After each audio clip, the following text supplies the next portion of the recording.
Hello friends, अपने YouTube class में आप लोगों की स्वागत है। आज हम लोग के इल्लूस्ट्रेट का 20 सवालों के साथ हम लोग वैदिक काल के एक क्वेश्चन लाए हैं जो काफ़ी इम्पोर्टेंट है सभी एग्जामों के लिए। तो चलिए स्टार्ट करते हैं।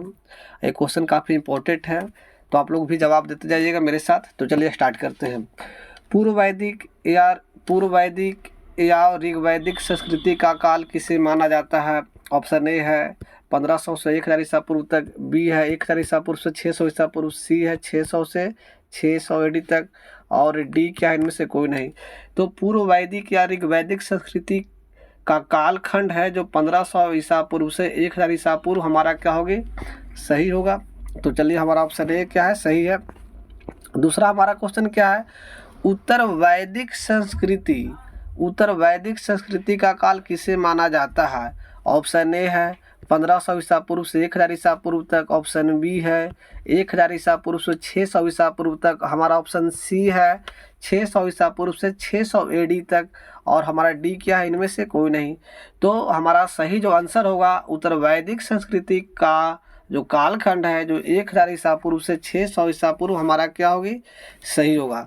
तो चलिए अब हम लोग तीसरा क्वेश्चन स्टार्ट करते हैं और आप लोग भी मेरे साथ जवाब देते चलेंगे। आर्य शब्द का शाब्दिक अर्थ क्या होता है? ऑप्शन ए में कहता है वीर या योद्धा, बी में श्रेष्ठ या कुलीन, सी में या कर्ता या पुरोहित, और डी में विद्वान। तो आर्य शब्द का शाब्दिक अर्थ ही होता है श्रेष्ठ या कुलीन, क्योंकि आर्य अपने आप में श्रेष्ठ मानते थे। तो आर्य शब्द की शाब्दिक अर्थ क्या होगा? श्रेष्ठ या कुलीन। हमारा ऑप्शन बी क्या होगी? सही होगा। और हमारा जो इस टॉपिक का चौथा जो क्वेश्चन क्या है कि प्रारंभिक आर्यों के बारे में निम्न कथनों में से कौन सा सही नहीं है? आर्य के बारे में क्वेश्चन पूछ रहा है, इनमें से कह रहा कौन सा कथन सही नहीं है?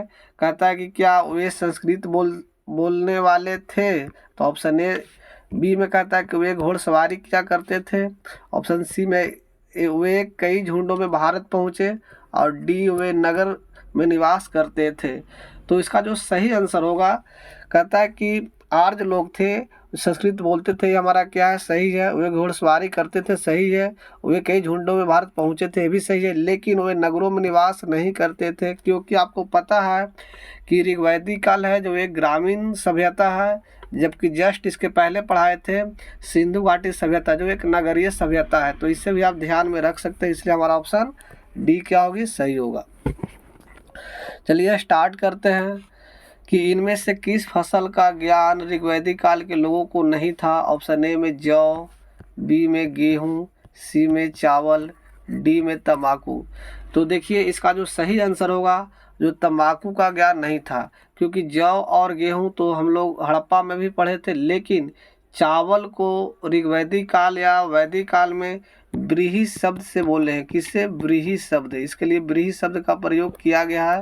तो इसलिए चावल और गेहूं और जौ का ज्ञान वैदिक काल के लोगों का था, लेकिन तंबाकू के ज्ञान नहीं था, इसलिए हमारा ऑप्शन डी क्या होगी? सही होगा। तो चलिए अब हम लोग का छठा क्वेश्चन है। कहता है उत्तर वैदिक काल के वेद विरोधी या ब्राह्मण विरोधी जो धार्मिक अध्यापक को किस नाम से जाना जाता है?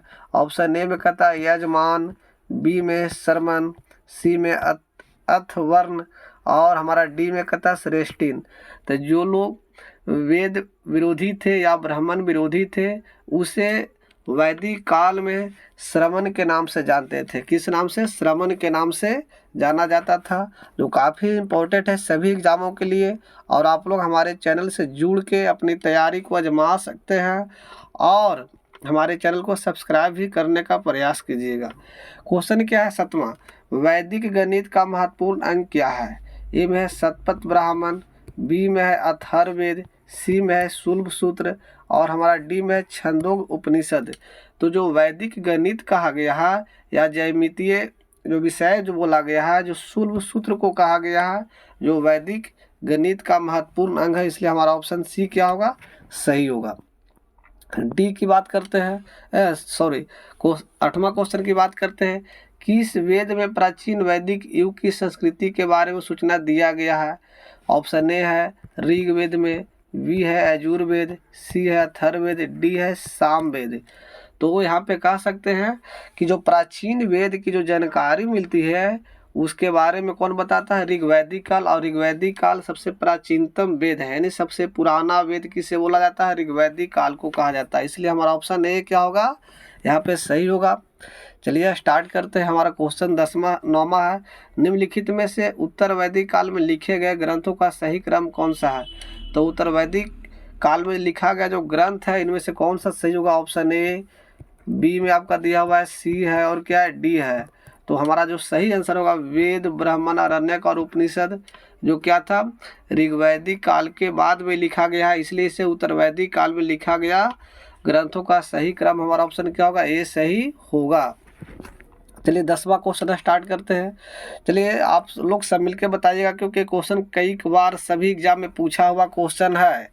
तो क्वेश्चन है कि वेदों की संख्या कितनी है, वेदों की संख्या कितनी है। ऑप्शन ए 2, 3, सी में 4 है, डी में 5 है। तो वेदों की जो संख्या है जो कितनी है, 4 है। ऋग्वेद, सामवेद, ऋग्वेद, यजुर्वेद, सामवेद और अथर्ववेद। तो इसलिए वेदों की संख्या कितनी है, 4, जो काफ़ी इंपॉर्टेंट है सभी एग्जामों के लिए। हमारा 11वां जो क्वेश्चन क्या कहता है कि कौन से 3 वेद संयुक्त रूप से त्रय या वेद त्रय के नाम से कहलाते हैं। तो शुरू का जो 3 वेद होता है, ऋग्वेद, यजुर्वेद और सामवेद को क्या किस नाम से जानते हैं, तो त्रय के नाम से जाना जाता है, त्रय के नाम से जाना जाता है। इसलिए ऑप्शन हमारा ये क्या होगा, सही होगा। बाकी बी, सी और डी क्या होगा, सभी गलत है। तो चलिए हमारा एक क्वेश्चन पूरा हो गया। चलिए स्टार्ट करते हैं। हम लोग का ये 12वां क्वेश्चन है, आंसर देने का प्रयास कीजिएगा। कई बार एक क्वेश्चन पूछा हुआ रेलवे के लिए मोस्ट इंपॉर्टेंट क्वेश्चन है कि भारत के राज चिन्ह में प्रयुक्त होने वाले शब्द सत्यमेव जयते। क्वेश्चन कई बार पूछा हुआ सभी एग्जाम में कि सत्यमेव जयते किस उपनिषद से लिया गया है। तो सत्यमेव जयते है ऑप्शन ए है मुंडको उपनिषद, बी में है कठोपनिषद, सी में ईश उपनिषद और डी है बृहदारण्यक उपनिषद। तो सत्यमेव जयते है जो मुंडको उपनिषद से लिया गया, इसलिए हमारा ऑप्शन ए क्या होगा, यहाँ पे सही होगा। चलिए स्टार्ट करते हैं। 13वां क्वेश्चन है आज के लिए जो काफ़ी इंपॉर्टेंट है। आरआरबी मुंबई में क्वेश्चन पूछा हुआ है कि ऋग्वैदिक आर्यों का मुख्य व्यवसाय क्या था। ऑप्शन ए में है कृषि, बी में पशुपालन, सी में शिक्षा, डी में व्यवसाय। तो ऋग्वैदिक आर्यों का मुख्य जो व्यवसाय था वो क्या है, तो उन लोग का मुख्य व्यवसाय क्या था, पशुपालन। क्या था, पशुपालन, क्योंकि उन्होंने पशुपालन के द्वारा ही उन लोग का जो मुख्य धन था भी जो पशुपालन ही था। पशुओं की तलाश में वो भारत तक पहुंच गई थी, तो इसलिए उन लोग का मुख्य व्यवसाय क्या था, पशुपालन था। चलिए ये 14वां क्वेश्चन क्या है कि भारतीय संगीत का आदि ग्रंथ कहा जाता है। ऑप्शन ए को कहते ऋग्वेद, बी में उपनिषद है, सी में यजुर्वेद है और डी में हमारा सामवेद है।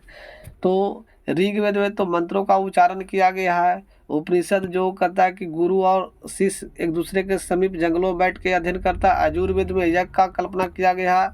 और सामवेद जो हमारा क्या है, जो संगीत से जुड़ा हुआ है, यानी कि संगीत से संबंधित हमारा कौन सा वेद है, तो सामवेद। इसलिए ऑप्शन हमारा डी क्या होगा, सही होगा। चलिए 15वां क्वेश्चन स्टार्ट करते हैं कि प्रथम विधि निर्माता कौन है। ऑप्शन ए क्वेश्चन क्या, प्रथम विधि निर्माता। ऑप्शन ए में कहता है मनु, बी में कहता है चनक, सी में चंद्रगुप्त मौर्य, डी में है सिल्यूकस।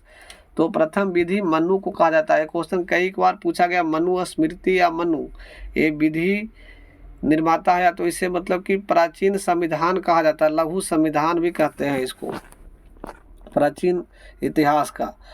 कहता है कि कृष्ण भक्ति का प्रथम और प्रधान ग्रंथ है जो क्या है, महाभारत है। ए में, बी में श्रीमद् भागवत गीता है, सी में गीत गोविंद है और डी में इनमें से कोई नहीं। तो कृष्ण भक्ति का प्रथम और प्रधान जो ग्रंथ है उसका नाम है श्रीमद् भागवत गीता। इसलिए ऑप्शन क्या होगा, हमारा बी सही होगा। साइंटिफिक बुक है कृष्ण भक्ति के लिए, आप चाहे तो इसे पढ़ भी सकते हैं। ऋग्वेद में संपत्ति का प्रमुख रूप क्या था, यानी कि ऋग्वेद में जो संपत्ति प्राप्त करने का जो साधन था क्या, गोधन था, बी में भूमि था, सी में ए और बी दोनों है, डी में इनमें से कोई नहीं। तो चलिए आप लोग भी बता सकते हैं कि ऋग्वैदिक काल में संपत्ति का मुख्य रूप क्या था, तो था गोधन। हम आपको बोले थे कि पशुपालन हमारी उस समय की अर्थव्यवस्था थी, पशुओं पर आधारित था, तो लोग पशुओं का ही पालन करके मुख्य संपत्ति के रूप में अर्जित किया करता था। इसलिए हमारा ऑप्शन ए सही होगा। चलिए हमारा 18वां क्वेश्चन बात करते हैं। कहता है ऋग्वेद के किस मंडल में शूद्र का उल्लेख पहली बार किया गया है? ए में है 7वें मंडल में, बी में है 8वें मंडल में, सी में है 9वें मंडल और डी में है 10वें मंडल। यानी कि ऋग्वेद में कुल 10 मंडल का वर्णन मिलता है, जिसमें से जो कहता है कि जो शूद्र शब्द का प्रयोग किया गया है, तो इसके लिए 10वां मंडल क्या होगा हमारा? सही होगा, यानी कि ऑप्शन डी, क्योंकि 10वें मंडल में पुरुष सूक्त की चर्चा किया गया है। पुरुष सूक्त की चर्चा किया गया है और इस पुरुष सूक्त में 4 वर्णों की बात किया गया है, ब्राह्मण, क्षत्रिय, वैश्य और शूद्र। तो उसी शूद्र की चर्चा ऋग्वेद की 10वां मंडल में किया गया, जो काफ़ी इंपॉर्टेंट है सभी एग्जामों के लिए। तो चलिए आज हम लोग का 19वां क्वेश्चन है। कहता है पुराणों की संख्या कितना है? ऑप्शन ए में कहता है 18, बी में है 19, सी में है 20, डी में है 21। तो हमारा पुराणों की संख्या कितनी है? 18, इसलिए ऑप्शन क्या होगा? ए हमारा सही होगा। आज की हम लोग का लास्ट क्वेश्चन है और आप लोग इसको बताने का प्रयास कीजिएगा कि वैदिक धर्म का मुख्य लक्षण इनमें से किसकी उपासना था? तो कहता है वैदिक धर्म का मुख्य लक्षण होता है, जो इनमें से कौन हो सकता है? प्रकृति की उपासना करता था, कि पशुपति का, कि देवी माता का, कि डी त्रिमूर्ति का? तो ऋग्वैदिक काल के समय में जो उस समय के धर्म था, जो किससे उपासना रखती थी? प्राकृतिक से। इसलिए ऑप्शन हमारा क्या होगा?